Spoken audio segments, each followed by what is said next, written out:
সোজা আঙ্গুলে যদি ঘি না ওঠে আঙ্গুল বাঁকা করব।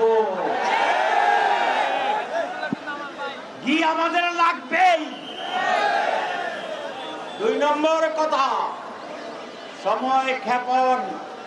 এই চালাকি আপনাদেরকে বিপদে ফেলাবে ইনশাআল্লাহ। গণভোট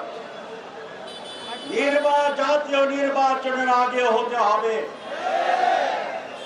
জাতীয় নির্বাচনের তফসিল ঘোষণার পরেও গণভোট করতে আইনি কোনো বাধা নাই।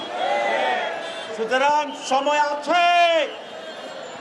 আরো 15 দিন ক্ষেপণ করবেন, সময় থাকবে। আরো 15 দিন ক্ষেপণ করবেন, সময় থাকবে। আরো ক্ষেপণ করবেন, সময় নতুন ভাবে বের হবে। তা বুঝাতে চাই, বুঝিনি। এই জন্যে নো হাঙ্কি পাঙ্কি।